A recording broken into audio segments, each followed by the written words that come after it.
Hi, welcome to Tarot Combos. We're going to draw two cards from the Wild Unknown Tarot deck and see what energy is here with us today. Let's see. I just realized after the fact, yesterday's reading, which I did just a little bit ago because I'm catching up, was a repeat. We had our first repeat finally of a combo. I didn't think it'd happen for a lot longer because I think it was like the possibility of two cards being drawn. There are like 3,003 combos that can happen in a 78 card deck over 365 days. Well, at day 81, apparently we hit our first repeat. I thought that was interesting. Now, those of you inclined to do math and have the skills to do it, like what's the likely, like at what point would it have been likely sooner, later, earlier, later than this to hit a combo, a repeat combo?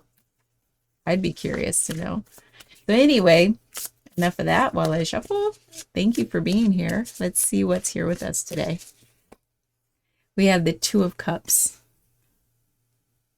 Two of Cups challenged by the Six of Wands. Ooh, the Six of Wands. Well, there could be a lot to be said about this. First of all, cups and wands. There's water, like emotion energy, and there's wands, fire energy, passion, spirit energy. So it's like fire and water.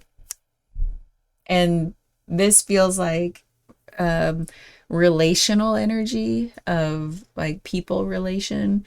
So it's not necessarily romantic, although the Two of Cups has sometimes a very romantic-y vibe because it's usually about partnership or about coming together as kind of like on equal footing. Is that the right word? Kind of like eye to eye. So it could be partnership, could be romantic partnership. We'll see, whatever it is for you. And so how is this coming together in partnership on like seeing eye to eye really being challenged by the Six of Wands, which can be a lot about perception. Like how do I perceive I'm being seen versus how I like feel that I'm worthy of being seen. Yeah, sometimes self-worth comes up a lot with the Six of Wands. And so how does our own self-worth, how we want to be perceived versus how we feel worthy of being perceived, like just self-worth in general, how's that challenge the way I show up in partnership? This feels like, it definitely feels like a relationship reading, but a challenging one. And what can we learn from the challenge of the Six of Wands? To me, it feels like when we feel like something is a mismatch in our inner world and how we're being perceived by the outer world. If there's a mismatch, it feels like inauthenticity. And that's what this feels like here. Like, how am I being inauthentic in relationship with others?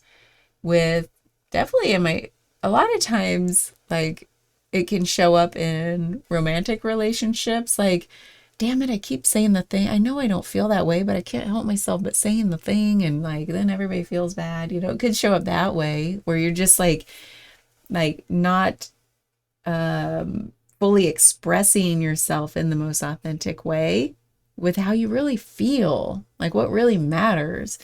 And then in in social situations outside of a romantic relationship, it can be like, how we just want to be accepted for who we are and like in our authenticity. Like, this is who I really am. And I want you to see that. I want you to like it and accept it and reflect back to me that it's valued. Like, what I bring to the table is really valuable, to like life, So it could show up in a lot of the ways. Those just sort of the first couple that came to me as like examples of how we might feel a mismatch. And so where is it for you? Like, is it in partnership? It could also be because sometimes the Two of Cups, I don't read it as like another person. It could be the self. Like, how am I showing up and being in partnership with myself? And that might sound weird, but it's like sometimes there's the idea of myself, and then there's how I really am showing up. And sometimes there's a mismatch of like, here's who I wish I was, here's how I wish I was behaving right now. It just feels like I'm not really living in integrity with myself. No one else is even around, you know what I mean? But it's easy to hide there.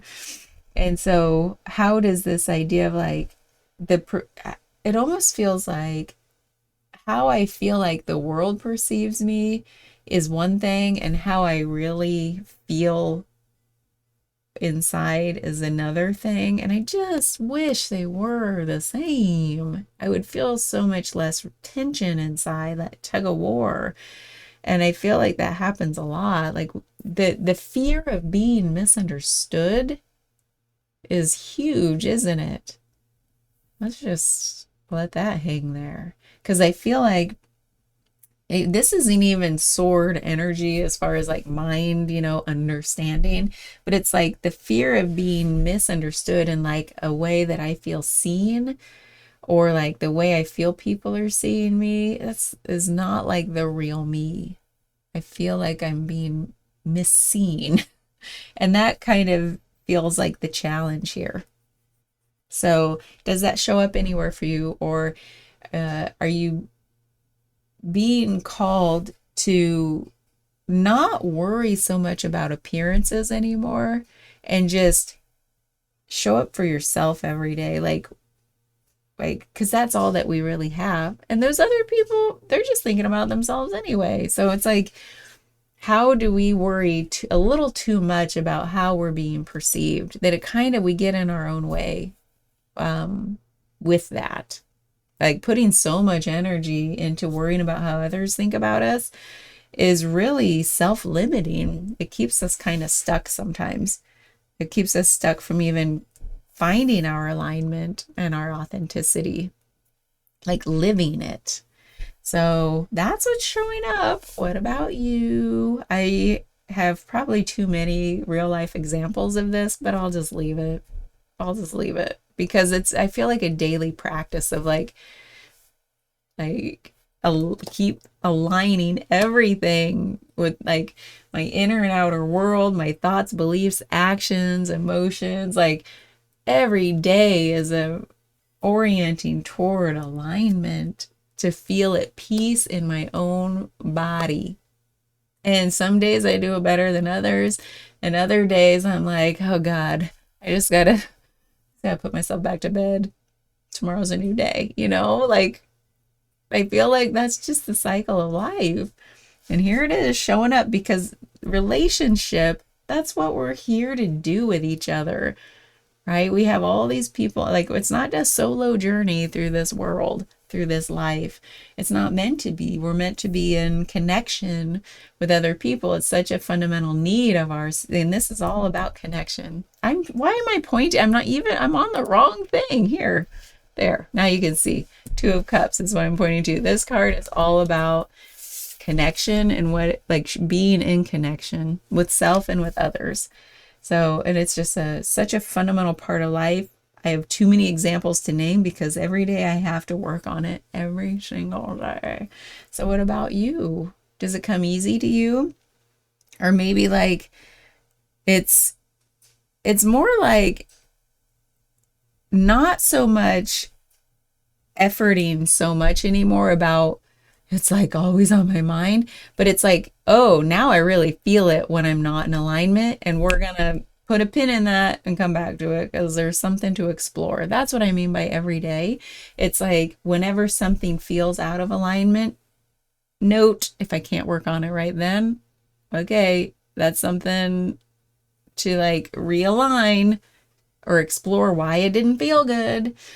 And because to me, the reason I place so much importance on it maybe is because I feel like I've lived so long without that being a focus that there's just so much that goes wrong when I don't feel like I'm in alignment.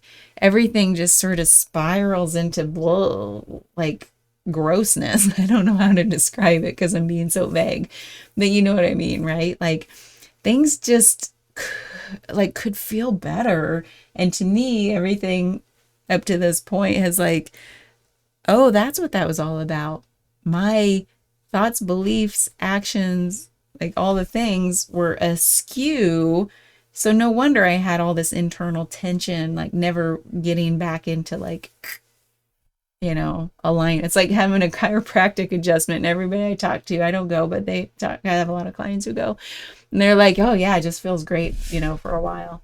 And then you get back out of alignment. You're like, oh, I need another adjustment. That's what I mean. Like we know when it doesn't feel right. And so it's worth tending to, get our bones back in alignment. So yeah, I gotta go.